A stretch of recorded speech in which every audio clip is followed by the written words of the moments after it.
Ici Sylvie Courchaine. Moi, je guide les gens à faire un changement qui est inspiré par leur petite voix.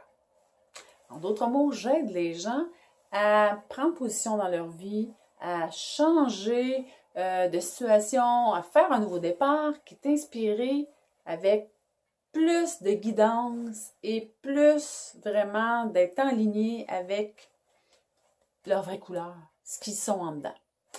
Moi, je m'en viens vous parler, c'est une capsule aujourd'hui, une capsule de conseils. Est-ce que vous êtes heureux? Un petit peu heureux, mais pas totalement, complètement malheureux. Hein? Vous êtes heureux, pas au complet, puis pas totalement sur le côté malheureux. Ça, on le vit souvent, hein? Et on le voit souvent dans notre entourage. Puis, des fois, quand c'est des situations où ça fait très mal, tu sais, puis que là, c'est facile de trancher. Hein? C'est facile de prendre des décisions. C'est facile de tourner le dos à des affaires.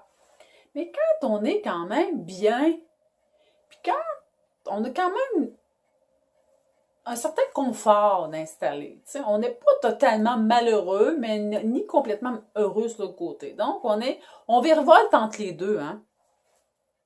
Comment qu'on fait pour une journée se lever puis dire, bon, moi j'en ai assez de cette situation-là. Quand on parle de de la situation dont je vous partage, bien, ça peut être un travail, ça peut être une relation de couple, ça peut être n'importe quoi. Tu sais, vous vibrez aujourd'hui à plus dans votre vie. Vous êtes appelé à manifester davantage plus et à mettre à profit plus, à monter le son sur qui vous êtes parce que vous avez des capacités, parce que vous avez des idées qui sont différentes, parce que vous voulez sortir, vous voulez vous démarquer, puis vraiment, vous voulez arrêter de faire toujours ce que vous avez toujours fait dans le fond de la vie. C'est suivre la masse. Hein? Quand on suit la masse, puis qu'on essaie de rentrer dans un foutu moule, ben c'est sûr qu'à un moment donné, ben, on dit, si on est dans le moule, ben, on se laisse un peu flotter, tu sais. On se laisse flotter sur le radeau, puis on dit, ben, je suis quand même pas si malheureuse que ça, ouais, mais je suis pas super heureuse non plus, tu sais. Comment trancher une décision dans ce temps-là? Comment faire un nouveau départ dans ce temps-là? Comment poser des actions qui vont nous emmener à devenir plus grands? Ben, premièrement, c'est de voir si ça fait longtemps que vous tournez là-dedans. Si vous remettez votre décision de passer à l'action, puis ça fait des mois, puis vous dites, ben, je suis encore à la même place, ben, puis c'est de regarder comment ça fait de temps. Deuxième chose, c'est peut-être de regarder aussi en dedans, quand vous êtes heureuse, parce que des fois, il peut y avoir des coups de tête aussi, tu sais. Des fois, on attend pas assez longtemps, on attend trop longtemps, puis il y a des fois on peut agir sur un coup de tête.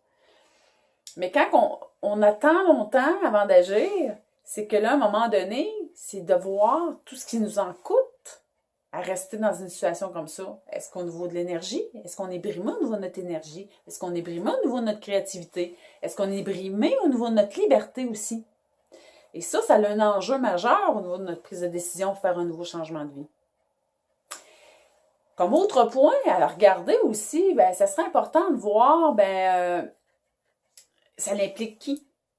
Parce que des fois, que si c'est une relation conjugale ou ça peut être une relation familiale, des fois, on reste au même endroit parce qu'on dit, ben, les enfants, je veux pas déménager les enfants, sont en cours d'une année scolaire, ou je veux, tu sais, ça fait 10 ans que j'étais avec mon conjoint, puis là, changer de vie à cette étape-ci, ben, on a déjà eu beaucoup d'adaptation, on a toujours réussi à passer à travers. Ben, mais regarde, cette fois-ci, c'est encore la même affaire, j'y crois, puis j'y vois en avant. Mais seulement, à un moment donné, est-ce que c'est ça? C'est de voir, est-ce que votre énergie aussi est rendue là-dedans? Puis quand on prend une décision de tourner des pages, puis de se choisir, si on veut, c'est parce que il y a une partie de notre énergie qui est tellement effritée, mais tellement maganée. On est comme vidé en dedans. Tu sais, il y a comme... on est fatigué de toujours essayer que ça marche. C'est ça l'affaire.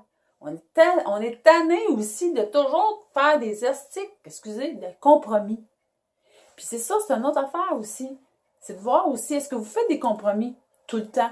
Est-ce que vous vous adaptez à l'autre pour lui faire plaisir? Est-ce que vous achetez la paix aussi? Achetez-vous la paix dans la situation où vous êtes? Est-ce que vous vous éteignez?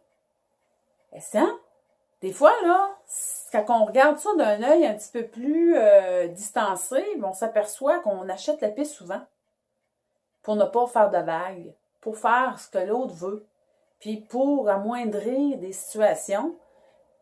Mais en même temps, ce que ça fait, c'est que oui, il y a la paix qui est là, mais c'est parce que vous, là, il y a une partie de nous qui est étouffée. Une partie de nous qu'on baisse le son dessus. Parce qu'on ne veut pas trop prendre de place. Mais à un moment donné, c'est ça qui fait qu'on n'est plus bien. Un autre point, est-ce que votre désir de vérité est plus grand que votre devoir de rester là, dans la situation dans laquelle vous êtes? Moi, si je me regarde, être en vérité des choses, être vrai, me dire, regarde, si je continue à faire ça, je suis plus vrai, là. Tu sais, je suis comme dans une fausseté, là. Je me mens moi-même, là. Je joue une game. Des fois, ça peut être assez pour dire, oh, pelaille. Exactement, je joue une game. Je fais croire que tout est correct, mais dans le fond, je suis la personne la plus malheureuse au monde parce que j'arrête pas de m'adapter. Je baisse mes couleurs de ce qui je suis. Je mets des projets en veilleuse, je mets ma vie en veilleuse pour garder mon statu quo. Parce que je suis pas totalement heureuse, mais non plus. Je suis pas totalement heureuse, mais non plus pas totalement malheureuse, tu sais. On continue à rester dans le statu quo, puis dans ce temps-là, ben, la vie continue. Puis, il y a une partie de nous qui s'éteint. Il y a une partie de nous qui est brimée. Puis, il y a une partie de nous qui n'est pas dans la vérité. Bien, je vous laisse là-dessus. Et puis, c'est de voir aussi dans votre vie où c'est que vous en êtes. Parce que des fois, c'est un bon indicateur pour se donner un petit coup pour se fouetter, un petit peu pour se shaker, là, pour voir où c'est qu'on en est rendu. Puis, prendre une décision aussi. Parce que c'est pas la décision qui est dure à prendre. C'est pas le changement qui est dur à faire, excusez. C'est pas le changement qui est dur à faire, c'est la décision qui est difficile à prendre. Parce qu'un coup que la décision est prise, c'est parti. En terminant, bien, moi, je vous invite à aller voir ce que je fais. Puis en même temps, ben, tu sais, pour aider aussi à prendre des décisions, puis aider à faire des passages à l'action, puis à faire des changements qui sont inspirés par vos propres couleurs à vous. Bien, moi, j'ai un cadeau gratuit qui s'intitule Les 3 clés pour arrêter de subir votre vie et retrouver le pouvoir de décider. Parce que oui, c'est un pouvoir qu'on a. Puis, quand on réalise ça fait partie de notre responsabilité en tant qu'humain, c'est notre partie de responsabilité. Puis quand on tolère des situations comme ça, il y a une partie qu'on ne prend pas. Fait que moi, j'ai un cadeau gratuit. Les 3 clés pour arrêter de subir votre vie et retrouver le pouvoir de décider. Vous avez seulement qu'à vous inscrire avec le lien qui accompagne cette vidéo. Je vous dis à plus!